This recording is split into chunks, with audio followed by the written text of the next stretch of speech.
Assalamualaikum warahmatullahi wabarakatuh. Ini pertemuan kesekian. Ngelanjutin dari pertemuan kemarin. Kalau kemarin udah spesifik banget bagian-bagian organ tubuh mana aja yang biasanya terpapar radiasi dan itu efeknya bakalan kayak gimana. Dan sekarang bakalan diulas lagi, diperdalam lagi bagian dari jaringan tubuh yang lebih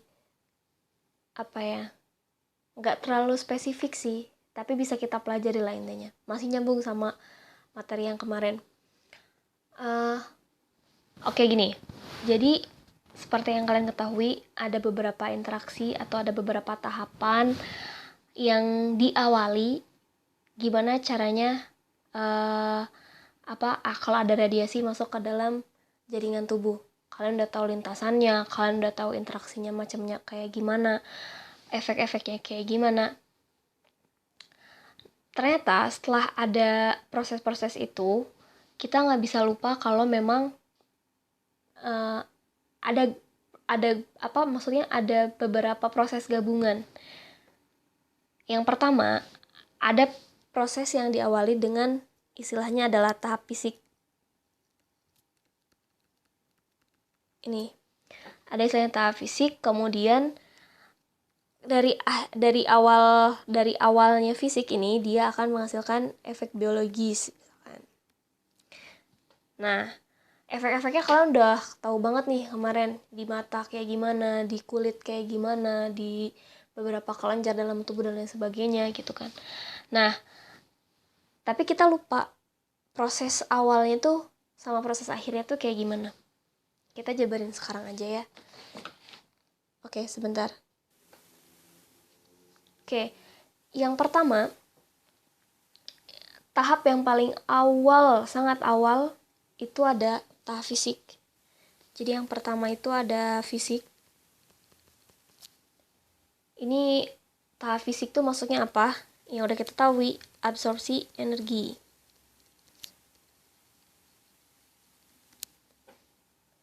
Energi dari radiasi pengion yang menyebabkan terjadinya apa? Bentuk dari eksitasi dan ionisasi ya.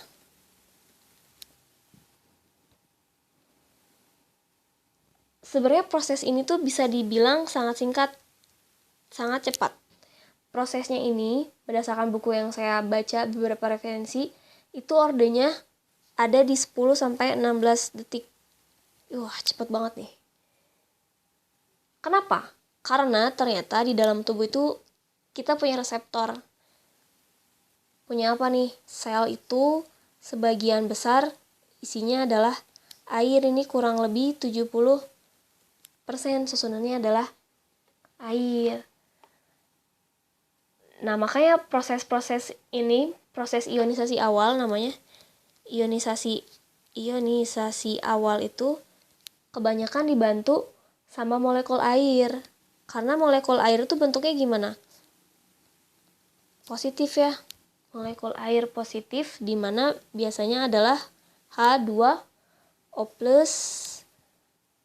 sama ada istilahnya bentuk ion negatif.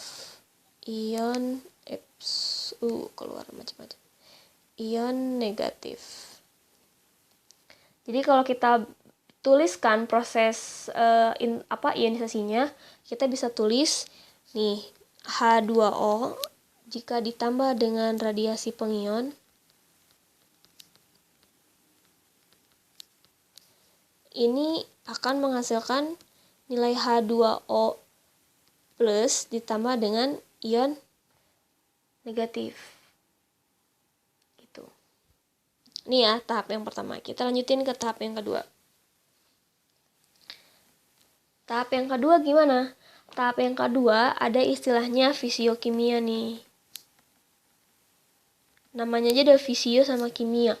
Jadi pasti ada dua bentuk interaksi. Yang pertama fisis, kemudian kimia. Nah, proses fisiokimia ini terjadi saat atom atau molekul ini tereksitasi. Jadi ada proses eksitasi ya. Apa yang tereksitasi? Ya atom dan molekul. Atau bisa jadi selain eksitasi juga dia terjadi ionisasi. Nah, bentuk-bentuk eksitasi atau ionisasi ini dia mengalami reaksi yang bentuknya radikal bebas. Ya, dari bentuk eksitasi sama ionisasi atom dan molekul ini dia menghasilkan radikal bebas. Masalahnya radikal bebas ini dia bentuknya tidak stabil. Sangat tidak stabil. Dan prosesnya gimana? Prosesnya juga sangat cepat, sama dengan proses di awal fisis tadi, prosesnya 10 sampai 16 detik ordenya. Nah, di proses fisiokimia juga dia sama, dia dipengaruhi sama H2O atau zat air dalam tubuh, molekul air dalam tubuh.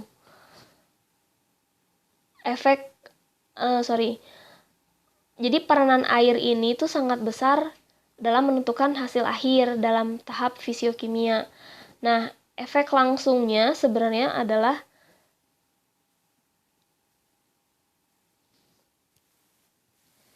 sebenarnya ada beberapa efek, diantaranya yang tadi yang disebutin. Jadi menghasilkan beberapa banyak produk diantaranya adalah radikal bebas. Ya, dia menghasilkan radikal bebas, terus toksin atau racun.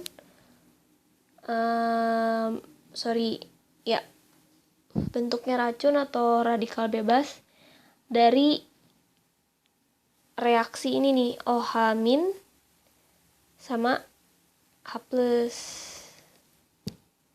Jadi kalau kita bikin reaksi kimianya, kita coba bikin lah ya. Jadi misalkan ini ada air nih, H2O plus ya. Dia kan tersusun dari H+ ditambah dengan OH-. Nah, saat H2O plus ini ketemu dengan elektron, dia akan menghasilkan H2O, tapi dia minus. Asalnya dia positif, tapi kemudian dia karena bertemu dengan elektron yang negatif, jadi negatif. Nah, yang bahaya adalah saat H2O- dia ketemu dengan OH, dia akan menghasilkan, H2O- itu adalah reaksi dari OH- ditambah dengan H+. Nah, nilai radikal bebas OH- yang ini nih, dia akan membentuk istilahnya adalah peroksida. Kimiawi banget ya. Atau istilahnya H2O2 yang bersifat oksidator, dia oksidator kuat dari reaksi OH- ditambah OH+ akan menjadi H2O2 gitu. Udah selesai belum? Masih belum, masih ada tahap ketiga. Kita lanjutin ke tahap ketiga. Di tahap ketiga ada tahap kimia sama biologi sebenarnya. Berdasarkan prosesnya dia juga sama, hitungannya detik prosesnya. Nah, ini ditandai dengan reaksi antara yang tadi kita udah sebut, reaksi antara radikal bebas dengan organic cell.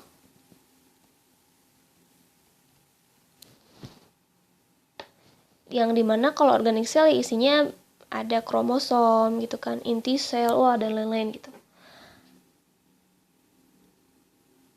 Inilah yang menyebabkan terjadinya kerusakan-kerusakan terhadap molekul dalam sel. Jadi ini menyebabkan kerusakan akhirnya karena proses dari radikal bebas tadi.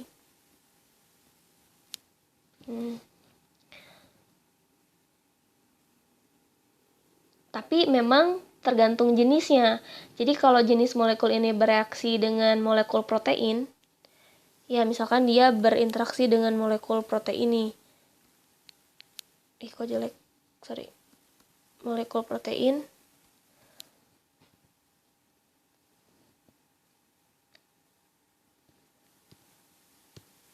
Ya, makanya kalau reaksinya ini panjang, maka akan terjadi istilahnya adalah ikatan rantai. Ikatan rantainya itu akan putus. Jadi mereka itu akan membentuk ikatan rantai masing-masing dari molekul ini, kemudian diganggu sama radikal bebas. Jadi ikatan rantainya putus atau rusak gitu. Nah, penyebabnya apa? Penyebabnya proteinnya akan rusak. Jadi sel proteinnya akan rusak gitu. Nah, karena proses molekul ini putus, maka akan menyebabkan reaksi lainnya. Gitu. Jadi terus aja istilahnya bercabang. Oke, nah pada akhirnya radikal bebas atau bentuk dari peroksida ini,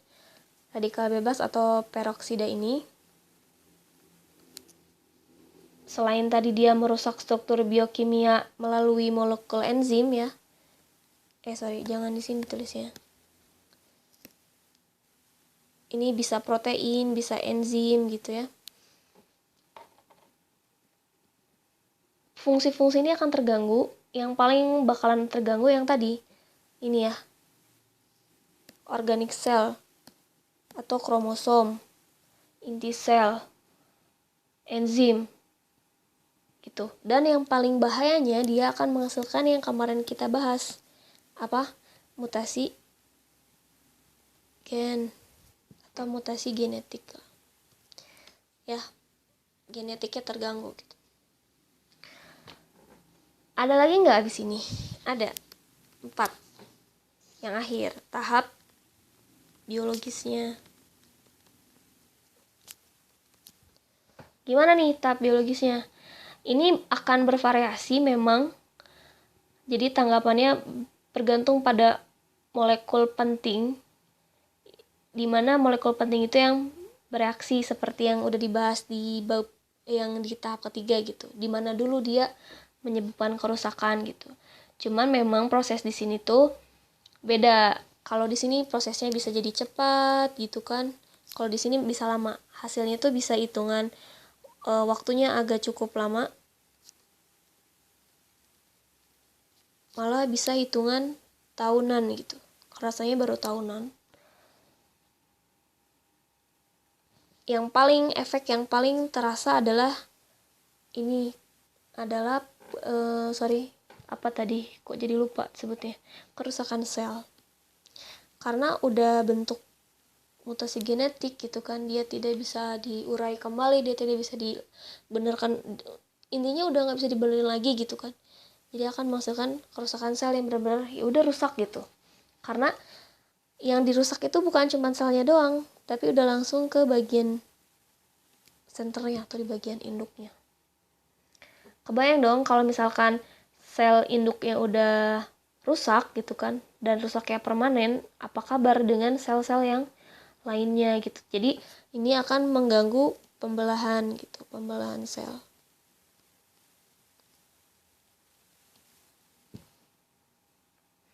Dan kejadian ini bakalan meluas. Jadi bukan cuma di sel itu aja, jadi dia bakalan menyebar ke sel-sel yang lain. Makanya efek-efek kerusakan ini yang tadi akan meluas dan akhirnya akan menyebabkan kematian. Gitu. Oke. Nah, berdasarkan jenis sel yang terkena paparan, ini ada beberapa hal. Oke, ini udah selesai, kita mau bahas yang lain. Kita mau bahas jenis sel yang terkena paparan radiasi itu ada 2 namanya. Jadi berdasarkan jenis sel paparan radiasi gitu. Kalau dia terkena ya berdasarkan jenis selnya. Ada namanya sel genetik yang tadi udah kita bahas. Ada satu lagi, somatik. Ini kayaknya saya pernah bahas deh di awal. Nggak apa-apa, diulang lagi. Kalau sel genetik itu yang tadi yang kayak kalau di wanita ada sel telur gitu kan. Kalau di laki-laki ada sel sperma. Kalau sel genetik yang gimana? Kok sel genetik? Kalau sel somatik adalah yang mana? Ya sel-sel lain yang ada dalam tubuh gitu. Sel-sel lain selain sel genetik. Nah, efeknya pun bakalan berbeda. Kalau efek genetik, berarti dia efeknya adalah pewarisan. Pewarisan itu. Jadi dia akan mewariskan kelainan genetik itu gitu. Kalau sel somatik itu radiasi yang dibutuhkannya memang sangat bervariasi gitu. Kalau sel somatik nih dia efek gejalanya bervariasi. Jadi ada yang segera atau saat itu juga, ada yang tertunda. Kalau ini kan bisa efeknya lama gitu kan, turun menurun. Nah kalau somatik ini ada jenisnya yang segera sama yang tertunda. Kalau yang segera gimana? Misalkan rontok rambut, kemerah-merahan gitu kan di kulit, eritema istilahnya, eritema, ataupun luka bakar dan lain sebagainya gitu, penurunan jumlah sel darah gitu, penurunan jumlah sel darah. Ini kalau yang efeknya segera. Terus kalau efeknya yang tertunda gimana? Saya tulis di sini ya. Kalau yang tertunda yang tadi timbulnya memang lama, misalkan bulanan atau tahunan. Contohnya kayak katarak gitu. Katarak kan gak bakal langsung dia terkena radiasi terus besoknya langsung jadi katarak, kan enggak. Jadi itu membutuhkan proses atau waktu. Oke, cukup ya. Sampai sini dulu, kita lanjut di pembahasan. Diskusi. Makasih semuanya.